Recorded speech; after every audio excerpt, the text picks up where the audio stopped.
It's set to be a good one, that is for sure. And yes, we move on from clean energy to one of the most exciting shifts in global travel. It's the rise of the experience economy. And no longer is travel just about ticking off destinations. Today's Indian traveler is seeking something deeper: personalized, meaningful, and transformative experiences. So to tell us more, I'm absolutely delighted to welcome someone who lives and breathes this exact space. Please join me in welcoming the co-founder of DreamSetGo, a pioneer in bespoke travel experiences, Daniel D'Souza. A very warm welcome.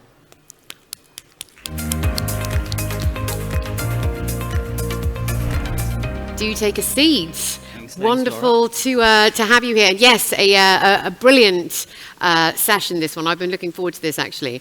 Now, as we've mentioned, India is now among the world's fastest growing outbound travel markets. Now, you have also 25 years in the travel and tourism industry as well. So with your collective experience, and now that you're leading DreamSetGo as well, how have you seen the Indian traveler preferences evolve over the year? And maybe within that, tell us a little bit more about DreamSetGo and what you do as well. Yeah, thanks, Laura. I think it's great to be here.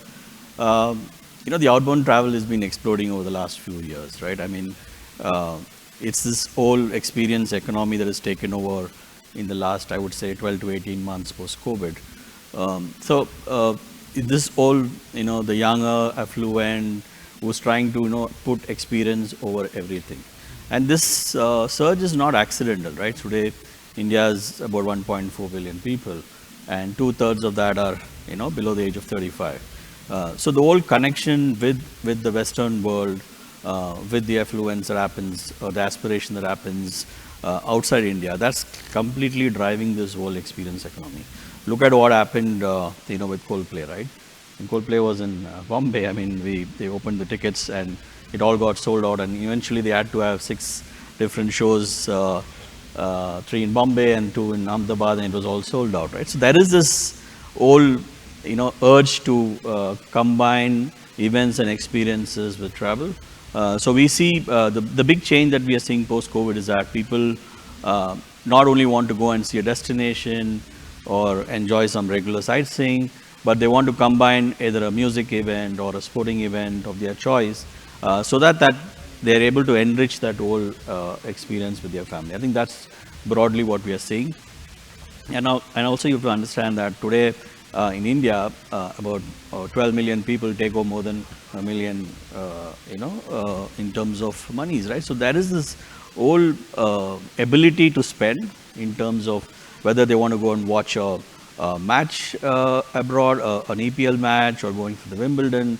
So at DreamSetGo, what we do is we're trying to enhance the fan experience, right? So we are offering sporting options from tennis to, to watch a Grand Slam or go watch a cricket match. So people travel for the Champions Trophy in Dubai. We had quite a lot of people who went to watch the India-Pakistan match in Dubai, more than 1,000 plus. So these are experiences that have become part of their bucket list, which they really want to kind of enjoy and use. Yeah. 100%.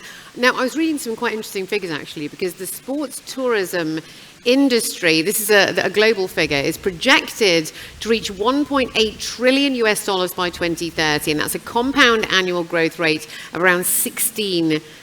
So a lot of traction here as well, a lot of potential. So tell us a little bit more about what you're doing at DreamSetGo to make sure that you very much strengthen India's presence in this space, because there's so much potential. Yeah, I think at DreamSetGo, what we're trying to do is, so we've divided our business into live, experience, and play, right? So we have packages where people go to watch live tournaments. It could be a football match, it could be a cricket match, it could be tennis, or whatever they want to see.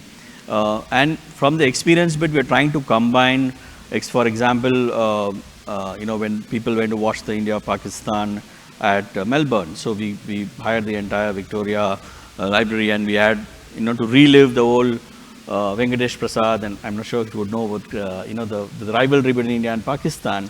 So we had Venkatesh Prasad and Amir Sohail doing a, chat show before our clients went to actually see a match. right? So we combine sporting with experiences. So that's the whole experience bit where we either try and do a master class for our clients before the match, or they for our corporate clients. And also now we've kind of gone into the play arena where you can travel. Pickle and paddle is quite big in India now. So people are traveling to Bali to play paddle. So we have packages where there'll be coaches actually who train you there to play paddle. Then you spend 4 days at a court, and then you have sessions with them, and you actually combine a vacation along with some sport. I think that's broadly what we do.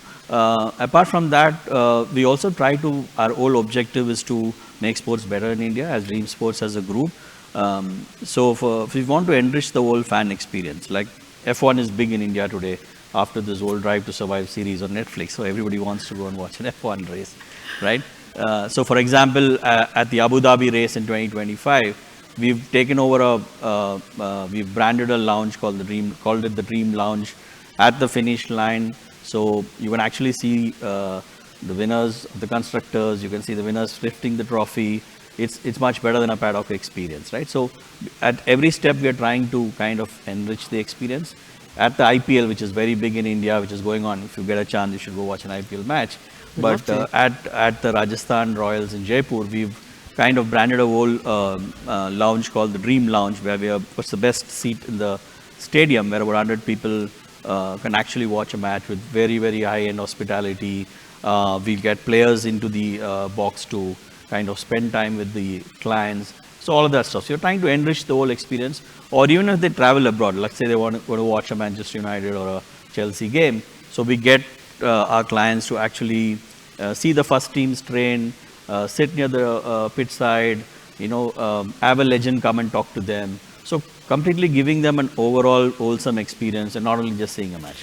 I mean, these packages sound absolutely incredible. So I'm presuming this is sort of like more on the luxury end of bespoke sort of packaging. What's the sort of affordability? Does it go from one extreme to another, or are you in a specific bracket? Obviously, these are expensive experiences, but largely targeted to the upper part of the pyramid, right? In terms of, but again, we cater to mostly from the middle to the upper part of the pyramid, where, like say, if you want to combine a sporting experience with a legend coming and speaking to them, it obviously costs money, right? I mean, so, and these tickets are not easy to get as well. So our ability to procure them and our ability to kind of combine that experience for few of our corporates or individual clients, yes, they are expensive, they're cheap, but yeah. But I think most of these customers, at least we're able to get access to all of this. Definitely. I think that's where we come in. Because that's the thing, it's like the racing, my goodness, over in Abu Dhabi, the tickets are like gold dust. Yes, so it's amazing that, the access you have sounds very impressive. Now, you mentioned some of the different sporting events that interest the Indian traveller. It'd be interesting to know sort of how that's developed, because when I think of Indian sort of sport and sporting heroes and things like that, it's always cricket is obviously number one. Yeah. Hockey comes to mind. I know India has an amazing hockey team and things like that as well. You mentioned like a further interest in racing and paddle as well. You mentioned. Paddle is big. What would you say are the top 5? No, I think cricket is religion in India, right? So that's not going to change. So if you look at 60 to 70% of our clients are all going cricket. But I think if you look, we were just reviewing our numbers and we saw that there is almost 60 to 70% growth in all the sports that we did last year, right? So cricket, tennis is very big. So Grand Slams like the Wimbledon, the French Open is quite big for us. F1 is really picked up, a lot of interest in India. And these are not only above the age group of 30-35. Now children who are watching these series on Netflix or any of these programs actually drive their parents to go see a race. So we have our customer segment has actually dropped to about anywhere between even 13 to 18 years old, right? So they are influencing this whole. So F1 is big. There's a little bit of golf that we do. So we divide it into spectator sports and participative sports, right? So golf, what is do, for example, in London, we've taken 2 boxes for the India-England Test match at the Oval and at Edgbaston. Nice. Really upping the experience to go and watch. So I think those are things that we are trying to do. We are also working with schools to see if kids can go, train with these specialists in grounds like with the Nadal Academy in Spain, or go and train at, play on the practice pitches at Lords.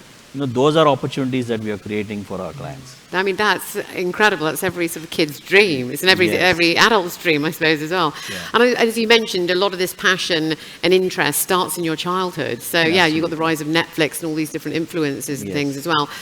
We've only got a few minutes left, and I really wanted to touch on AI and immersive experiences. How are you leveraging this type of technology to tailor-make packages for your clients? Are you using that yet? See, today, anybody who wants to plan a holiday does not ask his friend anymore, right? He asks ChatGPT, right? Where should I go? So AI is kind of, I'll just give you an example of what Dream Sports does. Actually, they're using a lot of AI in terms of creating this whole immersive experience for our customers. So what we see happening over a period of time is, we'll be able to actually make a client go through the entire experience before he buys it. He can decide through AI where he wants to sit in the stadium, which is the view that he wants to have, which is the part that he wants to kind of participate in, or even through VR and AR, give him statistics of, while watching the match, the different stats on, like if it's football, what's the status of the game, who's going to score what. Or if he's watching F1, he can actually get a view of the driver's dashboard, things like that. So that's where AI will play a larger role. Although in travel, I think it's gone leaps and bounds in terms of, there are airlines which are using it to reduce emission by reducing contrails. There are, the biggest problem of baggage handling has been relatively solved with using digital facial recognition. Booking.com, for example, is using it to give better options, preferences through AI, chatbots to speak and solve clients' issues 24/7. So I think AI will eventually play a larger role, but I think in our category, because humans still play sport, so I think it will be a mix of both. Yeah, because if you think about these live events, they're all over the world at the moment. It's free for all. You can pick and choose as you like, and then suddenly you've got the rise of AI and technology, and people are worried. That everyone's going to become quite isolated because they're just going to be on the screens and things like that all the time. However, on the flip side, there'll be too much of that, so people will really crave human interaction and experiences and travel and being with other people. So it's like the rise of different types of events. No, I think, see, post-COVID, because people were locked up and couldn't speak to each other, but I think that's driven this whole experience economy in some way, right? Because why is there a surge of people wanting to go to live events? Because they want human connection, right? They want to talk to people. They want to be surrounded by people who are enjoying the same experience. Because I think somewhere people want those kind of connections with humans, and I think that's going to still continue to drive this forward. While a lot of people spend time on their phones and other stuff, but I think that's actually driving this as well in some way or the other, because they need that human connect at the end of the day. Definitely. I've got one last question for you in the last 20 seconds. Can you please give us any type of sneak peek in terms of any type of international sporting stars that might be coming to India as a part of one of your curated experiences? Anything you can tell us about? No, I can just give you one name. I think we are getting Usain Bolt down this year. So he's going to spend 3 days in India with us exclusively. So we are trying to combine experiences around his visit. And I think it will be a great opportunity for people who get a chance to meet him and hear him on his experiences. And he's a great legend, and I'm sure that will make a big difference to many people's lives. Yeah. Brilliant. Absolutely amazing. We cannot thank you enough for being with us here today. We're very much looking forward to seeing how this all pans out, and Usain Bolt very soon in India. Thank you so much. Ladies and gentlemen, let's hear it for Daniel. Thank you. Thank you so much.